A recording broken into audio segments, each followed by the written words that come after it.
तो चलिए हम लोग जल्दी से यूनिट 3 को कंप्लीट करते हैं। इसमें सारे इंपॉर्टेंट क्वेश्चन पीवाईक्यूज ही है बस, इसके अलावा कुछ नहीं है इसके अंदर। पहला क्वेश्चन आया था कि explain first order predicate logic and utilization in Prolog programming. मतलब फर्स्ट ऑर्डर प्रीडिकेट लॉजिक को क्या करना है, एक्सप्लेन करना है, और यूटिलाइजेशन इन प्रोलॉग प्रोग्रामिंग क्या है उसको भी बताना है। तो चलिए हम लोग पता करते हैं कि first order predicate logic FOL होता क्या। तो जो भी हमारा फर्स्ट ऑर्डर प्रेडिकेट लॉजिक क्या होता है, ये एक फॉर्मल लॉजिक सिस्टम होता है। जो भी हमारा एफओल होता है एक फॉर्मल लॉजिक सिस्टम होता है जो ऑब्जेक्ट है उनके रिलेशनशिप के बारे में बात करता है। ये क्या करता है, एक जो भी हमारा ऑब्जेक्ट है उनके रिलेशनशिप के बारे में बात करता है।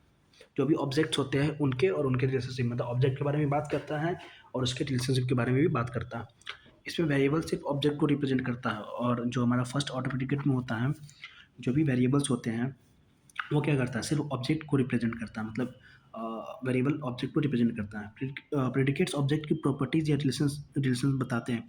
जो भी प्रेडिकेट्स ऑब्जेक्ट हमारे उसके प्रॉपर्टीज या रिलेशनशिप को ये बताते हैं। इसके अंदर जो क्वांटिफायर्स यूज किए जाते हैं वो हमारा होता है ये फॉर ऑल, उल्टा ए लिख देंगे, और उल्टा ई लिख देंगे तो हो जाता है हमारा देयर एग्जिस्ट, जिसको हम बोलते हैं एग्जिस्टेंशियल क्वांटिफायर। पहला हमारा यूनिवर्सल क्वांटिफायर, दूसरा हमारा एग्जिस्टेंशियल क्वांटिफायर। हम लोग एग्जाम्पल देखते हैं कि प्रेडिकेट लॉजिक कैसे काम, जैसे for all x human x, जैसे for all x human x, और यहाँ पे मॉर्टल एक्स मतलब ह्यूमन मॉर्टल है हमारा। तो मीनिंग क्या होगा कि एवरी, फॉर ऑल का मतलब होता है एवरी ह्यूमन इज मॉर्टल, मतलब हर एक इंसान कभी ना कभी मरेगा। इमॉर्टल नहीं है मतलब अमर नहीं है वो। अब आता है यूज़ ऑफ FOL, मतलब फर्स्ट ऑर्डर प्रीडिकेट लॉजिक का प्रोलॉग में क्या यूज़ है। प्रोलॉग क्या होता है, एक लैंग्वेज होता है। प्रोलॉग एक हमारा लैंग्वेज है जो कि बेस्ड हो क्या होता है, फर्स्ट ऑर्डर लॉजिक पे बेस्ड होता है, प्लस हॉर्न क्लॉज, मतलब हॉर्न क्लॉज और फर्स्ट ऑर्डर लॉजिक पे ही बेस्ड होता है हमारा। जैसे कि मान लो कि ह्यूमन सॉक्रेट्स, सॉक्रेट्स एक हमारा एक साइंटिस्ट था। जैसे मान लो कि ह्यूमन, और जैसे अपना नाम जिससे लिख देता हूँ ह्यूमन मोहित, हम लिख देते हैं मॉर्टल एक्स और ह्यूमन एक्स। तो मोहित जो है मॉर्टल है, ह्यूमन मतलब एक्स है। अब यहाँ पे लिखा हुआ है हेयर फैक्ट्स। फैक्ट्स क्या है, ट्रू स्टेटमेंट, रूल्स क्या होने चाहिए, लॉजिकल इंप्लीकेशन होना चाहिए, क्वेरीज क्या होना चाहिए, क्वेश्चंस होना चाहिए यहाँ पे।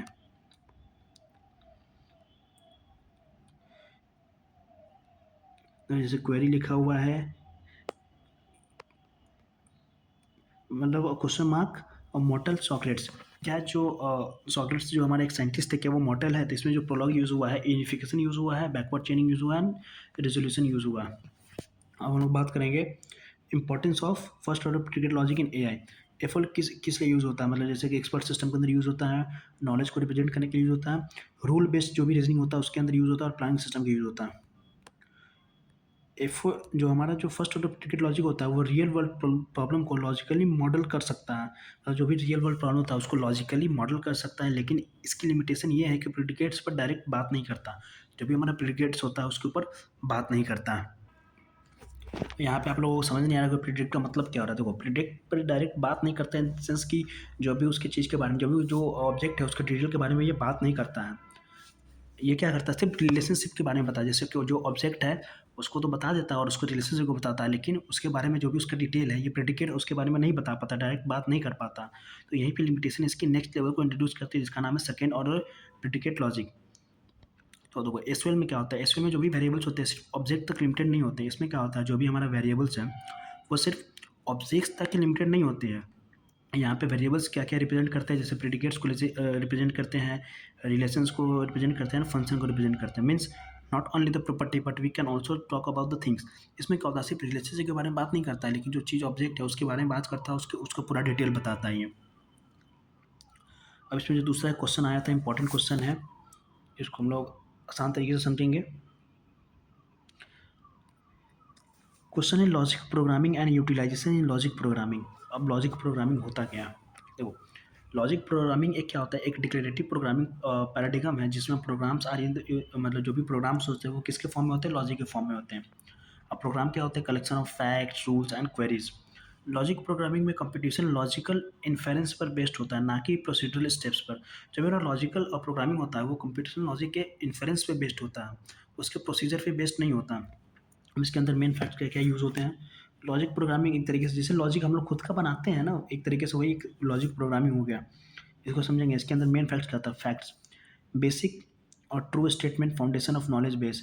इसमें जो फैक्ट्स होता है हमारा बेसिक ट्रू स्टेटमेंट होता है, मतलब जो भी बेसिक ट्रू स्टेटमेंट्स है वो, और फाउंडेशन ऑफ नॉलेज बेस का जो फाउंडेशन होता है वो।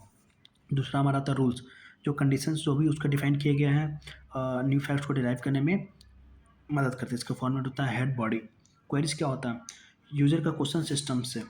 क्वेरीज का मतलब होता है जो भी यूज़र का क्वेश्चन है उस सिस्टम से वो होता है system facts and rules use करके आंसर देता है। इसमें सिस्टम जो होता है फैक्ट्स एंड रूल्स को चेक करके हमारा आंसर देता है।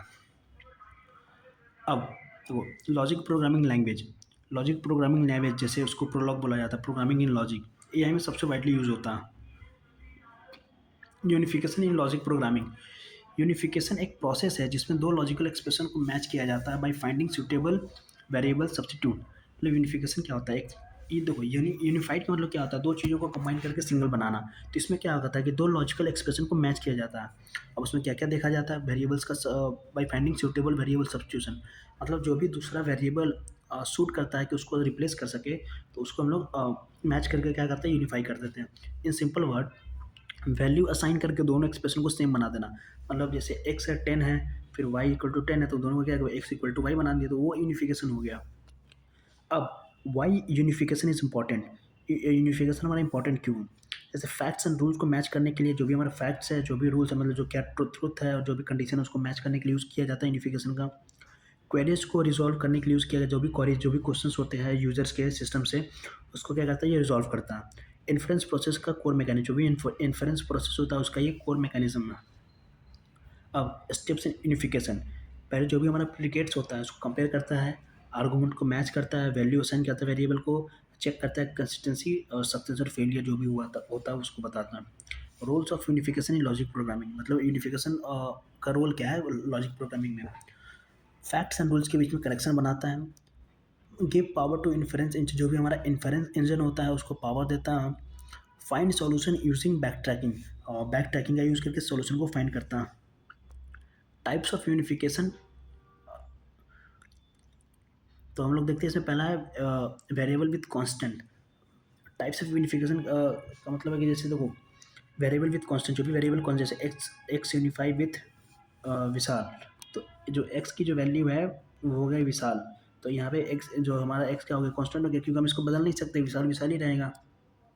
अब वेरिएबल विथ वेरिएबल, देखो वेरिएबल विथ कौन, जैसे एक्स वाई, एक्स की वैल्यू कुछ हो सकती है, वाई की वैल्यू भी कुछ होती है, मतलब वेरिएबल वेरिएबल चेंज करें। स्ट्रक्चर विथ स्ट्रक्चर, जैसे स्ट्रक्चर विथ स्ट्रक्चर क्या है? जैसे पेरेंट एक्स वाई, तो यहाँ पे पेरेंट तो राम और सीता के पेरेंट होगा, मतलब राम सीता पेरेंट हो गए यहाँ पे।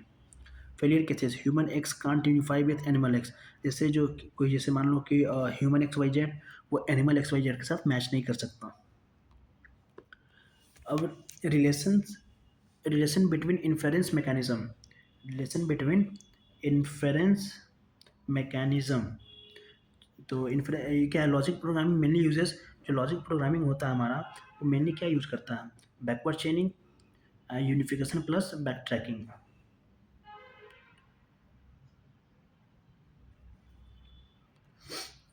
Unification plus backward trying, if one rule fail system backtrack करके नेक्स्ट पॉसिबल यूनिफिकेशन ट्राई करता है। अगर एक रूल फेल होता है तो बैक ट्रैक करके यूनिफिकेशन ट्राई करता है। और एक चीज़ मैंने, जैसे हो सकता है कि आप लोग यहाँ पे इन्फ्रेंस का मतलब नहीं समझ रहे होंगे, क्योंकि देखो इन्फ्रेंस इंजन का मतलब क्या होता है? जैसे जो भी रूल जो भी फैक्ट्स होता है, फैक्ट्स प्लस रूल, जो भी फैक्ट प्लस रूल है उनको चेक करके जो यूज़र का क्वेरी सॉल्व करता है उसी को इन्फ्रेंस इंजन बोलते हैं। जो ये प्रोसेस करता है उसको इन्फ्रेंस इंजन बोलते हैं। और इन्फ्रेंस मैकेनिज्म भी यही होता है कि फैक्ट जो भी ट्रूथ है, जो भी रूल्स है, उसके बेसिस पे जो भी यूज़र का क्वेरी है उसको सॉल्व करना, उसी को बोलते हैं हम लोग इन्फेरेंस। आई होप कि समझ में आ गया होगा, क्योंकि छोटी छोटी चीज़ें पूरी टॉपिक्स को ख़राब कर देती हैं। तो हम लोग बात कर रहे थे कि अगर एक भी रूल्स फेल होता है तो बैक ट्रैक करके नेक्स्ट पॉसिबल यूनिफिकेशन ट्राई करता है। अब यूनिफिकेशन का एडवांटेज क्या है? ये क्या करता है? और पैटर्न मैचिंग को ऑटोमेट करता है, रीजनिंग को सिंप्लीफाई करता है, और प्रोग्रामिंग एफर्ट को रिड्यूस करता है। तो लॉजिकल प्रोग्रामिंग क्या होता है? मैं एक सिंपल लैंग्वेज में बताता हूँ। जैसे एक आप लोग देखते होंगे कि जो एल्गोरिथम लिखे जाते हैं एक तरीके से अपना लॉजिक बना लेते हैं, कि जैसे मान लो कि मैं इक्विटी में गया, ये लिखूंगा, ये ऐसे ऐसे करूंगा। तो अब लॉजिकल में बताता हूँ कि जैसे मान लो कि मैं कार से गया, सेंटर पे पहुंचा, लाइक लॉजिक बना रहा हूँ कि सेंटर पे पहुंचूंगा, अच्छे से बैठूंगा, डीप ब्रेथ लूँगा, रिलैक्स करूँगा अपने आप को, देन क्वेश्चन पेपर मिलेंगे, उसको पढ़ूँगा, सॉल्व करूँगा। तो एक लॉजिकल वे में बनाते हैं, एक लॉजिक बना लेते हैं कि इफ एक्स ये होगा तो then I will do this, अगर ये हुआ तो ये होगा, ऐसे तरीके के इफ एल्स टाइप के एक लॉजिकल कंडीशन बेस्ड बनाते हैं हम लोग। एक और क्वेश्चन आया है कि role play by ontological engineering by building intelligent system. मतलब ऑन्टोलॉजिकल इंजीनियरिंग का रोल क्या होता है एक किसी भी इंटेलिजेंट सिस्टम को बनाने में। देखो, तो इसमें जो पहला है, पहला हमारा प्रोवाइड स्ट्रक्चर नॉलेज रिप्रेजेंटेशन। जो हमारा ऑन्टोलॉजिकल इंजीनियरिंग होता है वो क्या करता है, एक स्ट्रक्चर नॉलेज रिप्रेजेंटेशन करता है। ऑन्टोलॉजिकल इंजीनियरिंग डोमेन का क्लियर मॉडल बनाता है, जिस बेसिस पे भी हम लोग जिस बेसिस पे भी हम लोग इंटेलिजेंस सिस्टम बना रहे हैं उसका क्या होता है, क्लियर मॉडल बनाता है। रियल वर्ल्ड कॉन्सेप्ट को क्लासेस, जो भी रियल वर्ल्ड कॉन्सेप्ट होते हैं उनको क्लासेस, प्रॉपर्टीज, रिलेशंस के फॉर्म में डिफाइन करता है। फिर हमारा दूसरा यहाँ पे supports reasoning and inference. Ontology क्या करता है, ऑन्टोलॉजी के थ्रू सिस्टम सिर्फ डेटा स्टोर नहीं करता, मतलब ऑन्टोलॉजी के थ्रू क्या करता है, सिस्टम सिर्फ डेटा स्टोर नहीं करता बल्कि रीजनिंग भी करता है। रीजनिंग इन द सेंस की लॉजिक अप्लाई करता है। एक्सियोम्स, रूल्स, कंस्टेंट की हेल्प से न्यू फैक्ट्स इन्फर किया जाता है, मतलब उसको चेक किया जाता है। अब देखो यहाँ पे एग्जांपल क्या है, if the rule is in ontology, अगर कोई रूल ऑन्टोलॉजी के अंदर है तो जैसे if X is a student and enrol Y, then Y is course. मतलब अगर एक्स स्टूडेंट है और वाई में वो इनरोल हुआ तो वाई क्या हो गया, हमारा एक कोर्स हो गया। तो सिस्टम ऑटोमेटिकली इन्फर कर सकता है कि वाई एक कोर्स है, तो सिस्टम यहाँ पे वो बता सकता है कि जो भी हमारा वाई है यहाँ पे कोर्स है सिंपली। तो ऑन्टोलॉजिकल यही करता है कि क्लियर, मतलब जो भी हमारा रीजनिंग होता है, जो भी हमारा एक इंटेलिजेंस सिस्टम होता है उसको एक क्लियर मॉडल बनाता है ताकि चीज़ें एकदम क्लियर है, स्पष्ट रहे। तीसरा हमारा enables interoperability and knowledge sharing. तो डिफरेंट डिफरेंट सिस्टम का जो डाटा फॉर्मेट डिफरेंट हो सकता है, जैसे अलग अलग सिस्टम का जो डेटा फॉर्मेट होता है वो अलग अलग हो सकता है। तो ऑन्टोलॉजी क्या करता है, एक कॉमन वोकेबलरी प्रोवाइड करती है। ऑन्टोलॉजी हमारा क्या करता है, एक कॉमन वोकेबलरी प्रोवाइड करती है, जिससे क्या होता है जो भी मल्टीपल सिस्टम होती है एक ही मीनिंग शेयर कर सकते हैं यहाँ पे ईजिली। फिर चौथा हमारा helps in building domain specific intelligence system, जैसे कि medical, legal, education, e commerce, etc जैसे स्पेसिफिक डोमेन के लिए डोमेन ऑन्टोलॉजी बन सकती है। इन डोमेन ऑन्टोलॉजीज की हेल्प से स्पेशलाइज इंटेलिजेंस सिस्टम डेवलप किए जा सकते हैं। पाँचवा हमारा reusability and modularity of knowledge. Once जब एक बार ऑन्टोलॉजी क्रिएट हो जाता है then it can be reuse in multiple application. जैसे एक बार ऑन्टोलॉजी बन जाता है तो इसको हम क्या कर सकते हैं, मल्टीपल एप्लीकेशन में हम लोग यूज़ कर सकते हैं। नॉलेज को मॉडल फॉर्म में रखा जा सकता है, जो भी नॉलेज होता है उसको मॉडल फॉर्म में, मॉडल के फॉर्म में रखा जा सकता है। फिर छठा हमारा improve semantic search and question answering. Ontology based system क्या करता है, ऑन्टोलॉजी बेस्ड सिस्टम्स कीवर्ड्स नहीं, मीनिंग समझ कर आंसर देते हैं। जो भी हमारा ऑन्टोलॉजी सिस्टम क्या करता है वो कीवर्ड्स नहीं बदले उसकी मीनिंग को समझ करके हमको आंसर देते हैं ताकि हर चीज़ क्लियर रहे। अब इसमें नेक्स्ट टॉपिक है कि knowledge representation in ontological engineering. मतलब ऑन्टोलॉजिकल इंजीनियरिंग में नॉलेज का रिप्रेजेंटेशन कैसे करते हैं। अब पहले हम लोग समझते हैं कि ऑन्टोलॉजी का मतलब क्या होता है। डोमेन की फॉर्मूला एंड स्ट्रक्चर रिप्रेजेंटेशन है जिसे मशीन इजीली अंडरस्टैंड करता है। डोमेन का मतलब होता है ये किसी भी फील्ड में, जो हम किसी भी फील्ड में जब इसको यूज़ कर रहे हैं तो उसको क्या करता है, उस फील्ड की फॉर्मल या स्ट्रक्चर। जैसे हम बात कर लेते हैं कि अगर मशीन लर्निंग की बात करें तो मशीन लर्निंग की जो भी फॉर्मल एंड स्ट्रक्चर रिप्रेजेंटेशन होगा जिससे मशीन ईजिली जो क्या करेगा, मशीन उसको ईजिली अंडरस्टैंड कर सकता है। ऑन्टोलॉजिकल इंजीनियरिंग में नॉलेज को फॉलोइंग स्ट्रक्चर्स में रिप्रेजेंट किया सकता है। अब इसके फॉर्म में इसको पहला है कि क्लासेस कॉन्सेप्ट, ये टाइप ऑफ एंटिटीज होता है किसी भी डोमेन का। या define the general category of object, ये जनरल कैटेगरी ऑब्जेक्ट का जनरल कैटेगरी को डिफाइन करता है। Example person, student, teacher, courses. Here student is a person. अब आता है हमारा individuals instances, these are real objects of classes. ये जो हमारे क्लासेस का क्या है, एक रियल ऑब्जेक्ट है। जैसे example Rahul, instances of student B C S 101, instances of course. तो राहुल हमारा क्या है कि स्टूडेंट का एक पार्ट हो गया और बी सी एस 101 हमारा क्या हो गया, कोर्स का एक पार्ट हो गया। फिर तीसरा हमारा आता है properties relations, defines the relations between entities. Properties क्या करता है, जो भी रिलेशन, जो भी एंटिटीज होते हैं उनके बीच में रिलेशनशिप को डिफाइन करता है। टाइप्स इसके होते हैं, एक होता है object properties, entity to entity define करते हैं। फिर आता है एक data property, entity to value define करते हैं इसके अंदर। फिर चौथा आता है हमारा एक्सियोम्स या कंस्ट्रेंट्स, ये रूल्स एंड रिस्ट्रिक्शंस होते हैं। एक्सियोम्स क्या होता है, एक तरीके के रूल्स और रिस्ट्रिक्शंस होते हैं कि कैसे काम करेगा। जो भी सिस्टम होता है उसको रीजनिंग परफॉर्म करने में हेल्प करता है। और ऑन्टोलॉजिकल लैंग्वेजेस कौन कौन से use to represent the knowledge formally, जो भी नॉलेज होता है उसको फॉर्मली रिप्रेजेंट करने के लिए यूज होता है। हम लोग यूज़ करते हैं RDF और WF। RDF का मतलब होता है रिसोर्स डिस्क्रिप्शन फ्रेमवर्क, और WF का मतलब होता है वेब वेब ऑन्टोलॉजी लैंग्वेज। अब इसमें जो बहुत इंपॉर्टेंट टॉपिक है एक है हमारा फॉरवर्ड चेनिंग एंड बैकवर्ड चेनिंग। कोई भी क्वेश्चन आए चाहे ना आए ये तो आना फिक्स है। तो फॉरवर्ड चेनिंग देखते क्या होता है। फॉरवर्ड चेनिंग एक डेटा ड्रिवन इन्फरेंस टेक्निक है। फॉरवर्ड चेनिंग क्या हमारा एक डेटा ड्रिवन इन्फरेंस टेक्निक है जिसमें रीजनिंग नोन होता है, फैक्ट्स से स्टार्ट होती है एंड रूल्स अप्लाई करके न्यू फैक्ट्स जनरेट किए जाते हैं। इन्फ्रेंस का मतलब बताया था कि जो भी फैक्ट्स और रूल्स होते हैं उनके बेसिस पे क्वेरी को सॉल्व करना। ठीक है, क्या करता है एक डेटा ड्रिवन इन्फ्रेंस टेक्निक है। ये मतलब क्या है, एक डेटा ड्रिवन इन्फ्रेंस टेक्निक है जिसमें जो भी रीजनिंग होता है, रीजनिंग नोन फैक्ट्स, जो भी रीजनिंग होता है वो फैक्ट्स नोन होते हैं, so वहाँ से स्टार्ट होती हैं एंड रूल्स अप्लाई करके, और उसको क्या करते हैं, रूल्स को अप्लाई करके एक नया फैक्ट को जनरेट किया जाता है जब तक गोल अचीव ना हो जाए। जब तक गोल अचीव नहीं हो तब तक ये काम होते रहता है, या जो भी रूल्स हमारा होता है वो ख़त्म ना हो जाए, मतलब सारे रूल्स को अप्लाई कर देता है। फिर अब इसका वर्किंग समझते हैं, फॉरवर्ड चेन कैसे काम करता है। जो भी हमारा इनिशियल फैक्ट्स है और वहाँ से स्टार्ट होता है match facts with if then rules. जो भी हमारा फैक्ट्स है उसको इफ देन रूल्स के ऊपर क्या करता है, मैच करता है। रूल इज़ फायर्ड, रूल अगर फायर्ड हो गया तो क्या करना, नया फैक्ट एडेड होगा और प्रोसेस रिपीट होगा जब तक फैक्ट्स खत्म ना हो जाए या हमारा आउटपुट ना मिल जाए। तो जैसे यहाँ पे देखते हैं हम लोग, हमारे पास एग्जांपल में facts, A is human, A हमारा क्या है, human. Rule, if human then mortal, अगर इंसान होगा तो वो कभी ना कभी मरेगा ही। तो यहाँ पे क्या हो गया, ए इज़ मॉर्टल, कंक्लूजन ये बन गया। तो ऐसे ही काम करता है हमारा फॉरवर्ड चेनिंग। अब देखते हैं हम लोग characteristics. It is data driven, ये डेटा ड्रिवन होता है, डेटा के ऊपर काम करता है। मूव्स इन फॉरवर्ड डायरेक्शन, ये फॉरवर्ड डायरेक्शन में मूव करता है, मतलब इनिशियल स्टेट से गोल स्टेट तक जाता है। Suitable when lots of facts are available, मतलब अच्छा काम करता है जब हमारे पास बहुत सारे डेटा होते हैं। एप्लीकेशन कहाँ कहाँ यूज़ होते हैं, एक्सपर्ट सिस्टम में, रूल बेस्ड एआई सिस्टम के अंदर यूज़ होता है, डिसीजन मेकिंग सिस्टम में भी इसका यूज़ किया जाता है।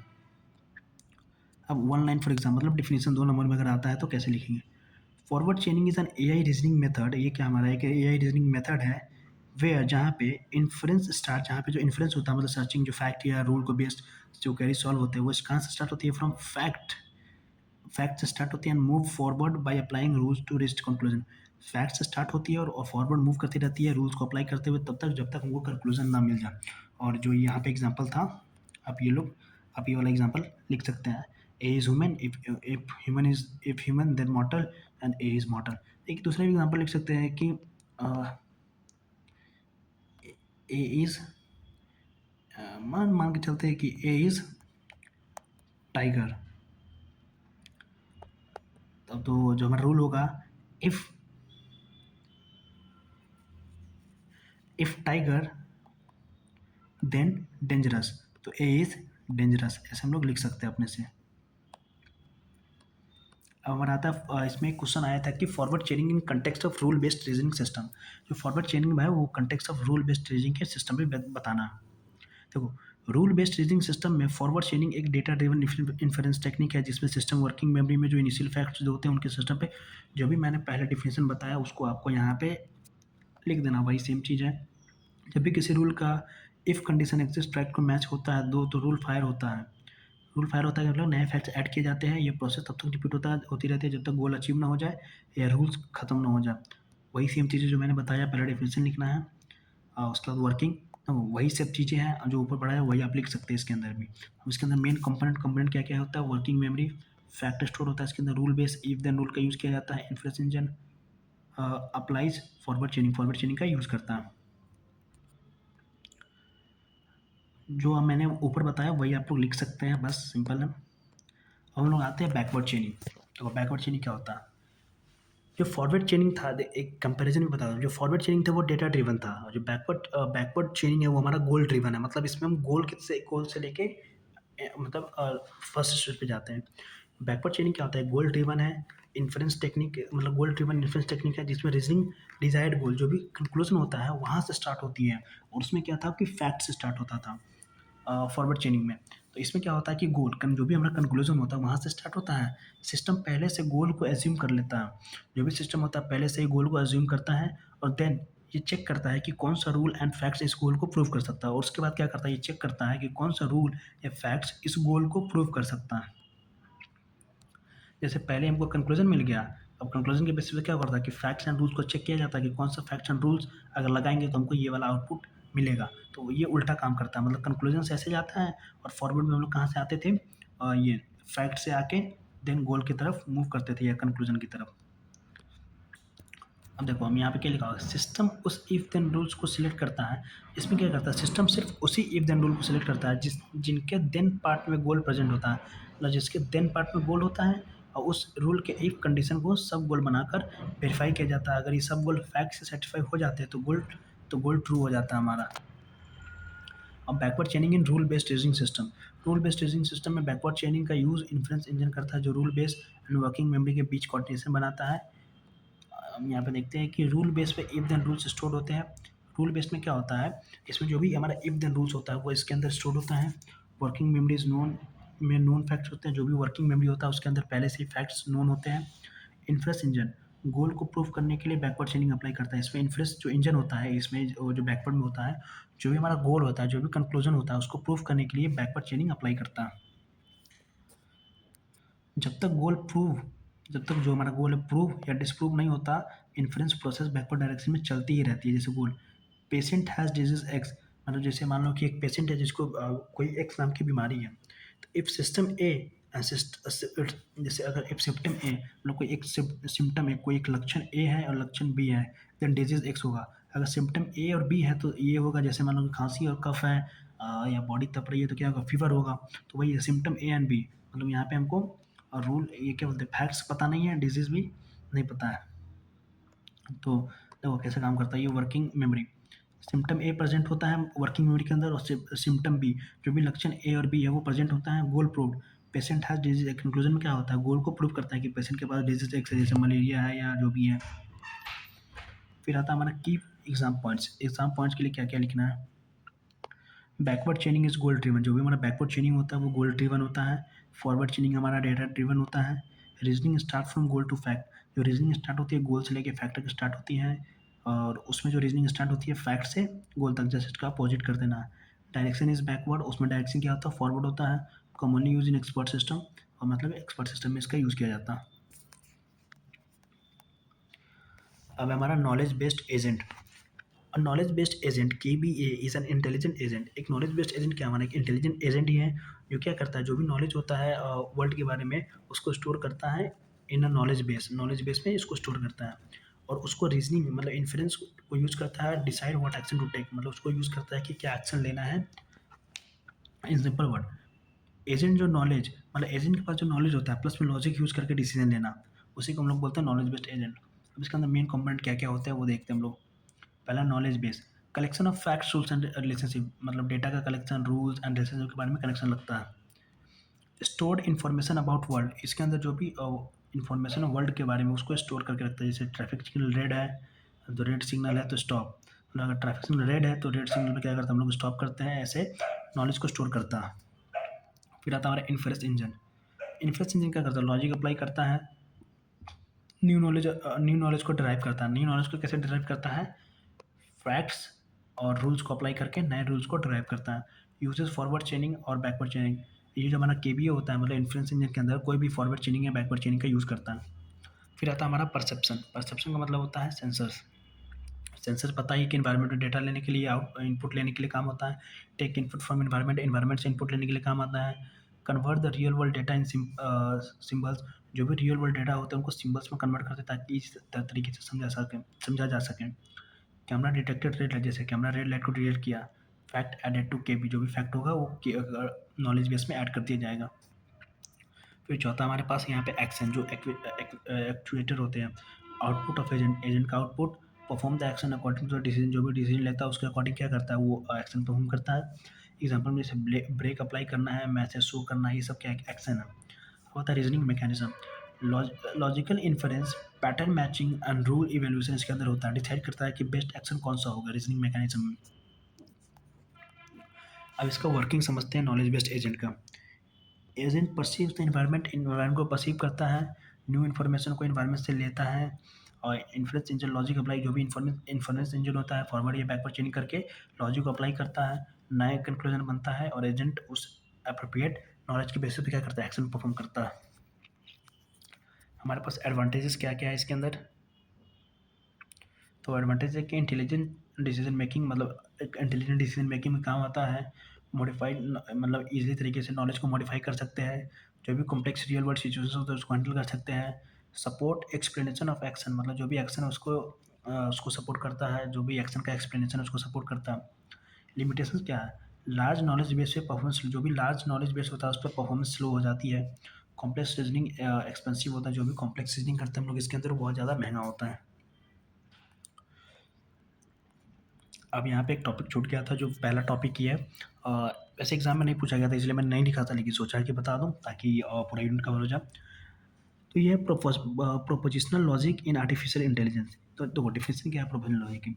जो प्रोपोजिशनल लॉजिक है आर्टिफिशियल इंटेलिजेंस का एक फंडामेंटल लॉजिक सिस्टम है जिसमें सिंपल स्टेटमेंट के साथ काम करते हैं। ये क्या करता है? सिंपल स्टेटमेंट के साथ काम करता है। ये स्टेटमेंट सिर्फ दो ही वैल्यूज ले सकते हैं।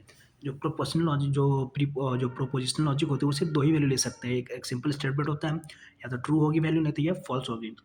एआई में प्रोपोजिशनल लॉजिक का यूज़ करके मशीन को लॉजिकल रीजनिंग, हम लोग जो एआई में इसका क्यों यूज़ करते हैं प्रोपोजिशनल लॉजिक का, एआई में यूज़ करके मशीन को लॉजिक रीजनिंग करना, decision making and rule based thinking सिखाया जाता है। मतलब उसको लर्न कराया जाता है कि लॉजिकल रीजनिंग कैसे करनी है, डिसीजन कैसे लेनी है, रूल बेस्ड थिंकिंग कैसे करनी है कि करनी है। जैसे कि यहाँ पे एग्जांपल एक देख सकते हैं आप लोग। एग्जांपल में इट इज़ रेनिंग, तो ट्रू या फॉल्स होगा। 5 is greater than 10, 5 is greater than 10 false. मतलब 5 जो है यहाँ पे देखो, ये हमारा ये फॉल्स वैल्यू कि 5 इज़ ग्रेटर दैन 10, तो क्या 10 5 से बड़ा है? सॉरी, जो 5 है क्या 10 से बड़ा? तो नहीं, तो ये फॉल्स हो गया। तो स्टेटमेंट कुछ भी हो सकते हैं, दो ही वैल्यू हो सकती है उसकी, ट्रू या फॉल्स। देखो प्रोपोजिशन का मतलब समझते हैं क्या होता है। हमने वहाँ पे प्रोपोजिशनल लॉजिक देख लिया, प्रोपोजिशन का मतलब समझते हैं कि होता है क्या। प्रोपोजिशन क्या है? एक डिक्लेरेटिव सेंटेंस होता है, मतलब डिक्लेरेटिव सेंटेंस होता है जिसका ट्रुथ वैल्यू क्लियरली डिफाइंड होता है। प्रोपोजिशन का मतलब होता है कि एक डिक्लेरेटिव हमारा सेंटेंस होता है जिसकी जो ट्रुथ वैल्यू होती है वो डिफाइंड होती है कि यार ट्रुथ वैल्यू का मतलब सच्चाई। जैसे इंसान मरेगा तो ये क्या होगा? एक ट्रुथ है, तो ये प्रोपोजिशन के अंदर आ गया। क्वेश्चन, कमांड या ओपिनियन प्रोपोजिशन नहीं होते हैं। तो जैसे एग्जांपल में देखो कि P user is logged in, तो जो हमारा ये इंटरनेट कनेक्शन इज अवेलेबल। अगर यूज़र लॉग्ड इन है तो इंटरनेट कनेक्शन तो अवेलेबल होगा, तभी तो लॉगिन किया, तो एक सच्चाई हो गई है। अब देखो इसके अंदर कौन कौन से लॉजिकल ऑपरेटर्स यूज़ होते हैं, आपको ये सारे लिखने पड़ेंगे, पहले डिफाइन करना पड़ेगा। Logical operators in prepositional logic, पहला आता है निगेशन। निगेशन का मतलब होता है नॉट। जो भी चीज़ है उसको देखो, निगेशन ऑपरेटर किसी स्टेटमेंट को ऑप्शन बनाते हैं, जैसे ट्रू को फॉल्स बनाता है और फॉल्स को ट्रू बनाता है, जैसे 0 को 1 और 1 को 0 बनाता है, ये हमारा निगेशन। देखो जैसे कि यहाँ पे एग्जांपल है service is on, service is not on, ये निगेशन हो गया। ट्रुथ वैल्यू मतलब ट्रुथ वैल्यू रूल, देखो जैसे पी ट्रू, तो पी यहाँ पे क्या होगा? निगेशन का सिंबल ये होता है। जैसे मान लो कि ये पी है और ये हमारा निगेशन पी है। पी अगर 1 है तो निगेशन पी 0 हो जाएगा, अगर ये 0 है तो ये हमारा 1 हो जाएगा, उल्टा हो जाता है निगेशन। सिंबल याद रखना है कि ये होता है, यहाँ पे सिंबल ये। फिर उसके बाद हमारा दूसरा है कंजक्शन। कंजक्शन का मतलब कि दो प्रोपोजिशन को एंड के थ्रू कंबाइन करता है। रिजल्ट तभी ट्रू होता है जब दोनों स्टेटमेंट ट्रू होती हैं। तो हमने डीएसटी ये सब चीज़ों में पढ़ा हुआ कंजक्शन। जैसे अगर एंड ऑपरेटर लगाते हैं तो जैसे अगर दोनों वैल्यू, जैसे इधर X and Y, X and Y, अगर ये ट्रू होगा ये ट्रू होगा तभी वैल्यू ट्रू मिलेगी। अगर ये इन दोनों में से कोई भी अगर फॉल्स हो गया तो वैल्यू हमें फॉल्स ही मिलेगी। देखो जैसे पी, मतलब यहाँ पे पी एक यूज़र है, क्यू एक, P inter correct user name, correct user name डाला, करेक्ट पासवर्ड डाला, तो यहाँ पे एंड ऑपरेटर रखा है। दोनों अगर सही रखेगा, जैसे यूज़र नेम और पासवर्ड दोनों अगर सही रखेगा तभी लॉगिन सक्सेसफुल होगा। अगर एक भी चीज़ गलत हो गया तो लॉगिन फेल हो गया। यहाँ पे देखो अगर पी या क्यू में से कोई भी एक भी फॉल्स हो तो पी एंड क्यू का रिजल्ट फॉल्स हो जाएगा। फिर हमारा डिसजंक्शन, डिसजंक्शन का मतलब होता है ये वी, और कोई भी एक वैल्यू ट्रू होगा जैसे 0 और 1, तो इसका आउटपुट हमेशा हमारा क्या आएगा? एक मिनट। तो जैसे डिसजंक्शन क्या है? एक और ऑपरेटर का यूज़ करता है यहाँ पे, ये हमारा और ऑपरेटर का यूज़ करता है। इसमें अगर एक भी स्टूडेंट ट्रू हो तो फाइनल रिजल्ट ट्रू होता है। जैसे admin user guest user system access allowed कर देगा। सिर्फ तब फॉल्स होता है जब पी एंड क्यू दोनों फॉल्स हो। जब पी एंड क्यू दोनों फॉल्स हो तभी फॉल्स होता है। फिर आता है हमारा, इसमें है तीसरा इम्प्लीकेशन। इम्प्लीकेशन का मतलब होता है if then. If then rule जो पढ़ा, तो रूल या कंडीशन को रिप्रेजेंट करता है। एआई का रूल बेस्ड सिस्टम को बैकबोन है। जैसे पी क्यू, पी का मतलब होता है P, if P then Q. अगर पी ट्रू है तो क्यू हमारा मस्ट होगा। अगर एरो लग गया है जैसे पी क्यू एरो, अगर पी ट्रू है तो हमारा क्यू भी ट्रू होगा, पी फॉल्स है तो क्यू भी हमारा फॉल्स होगा। जैसे यहाँ पे देखो P payment successful, Q order confirm, if payment successful then order confirm. ये सब एग्जांपल में लिखने हैं। एआई एक्सपर्ट सिस्टम में डिसीजन रूल इसी इम्प्लीकेशन लॉजिक पर काम करते हैं। अब हम लोग आते हैं कि इंपॉर्टेंस ऑफ प्रोपोजिशनल लॉजिक, मतलब प्रोपोजिशनल लॉजिक का इंपॉर्टेंस क्या है। एआई सिस्टम को लॉजिकल थिंकिंग सिखाता है, मतलब जो भी एआई सिस्टम होता है उसको लॉजिकल थिंक करना लर्न कराता है। नॉलेज रिप्रेजेंटेशन के अंदर यूज होता है इसका अंदर। Rule based and expert system का फाउंडेशन है ये। एडवांस लॉजिक जैसे फर्स्ट ऑर्डर लॉजिक का बेस माना जाता है ये। कंक्लूजन, प्रोपोजिशनल लॉजिक एआई का सबसे बेसिक और पावरफुल कंसेप्ट है। इससे मशीन को सोचने, डिसाइड करने और कंक्लूजन निकालने की एबिलिटी मिलती है। एग्जाम और रियल एआई सिस्टम दोनों के लिए ये टॉपिक एक्सट्रीमली इंपॉर्टेंट है। मैंने यहाँ पे लिख भी दिया है कि जो भी हमारा ये बहुत ही ज़्यादा इंपॉर्टेंट है, लेकिन जैसे कभी तो पूछा नहीं गया, लेकिन हो सकता है कि इस पर पूछ दे। ये बहुत ज़्यादा इंपॉर्टेंट है। तो मिलते हैं फिर हम लोग यूनिट 4 में।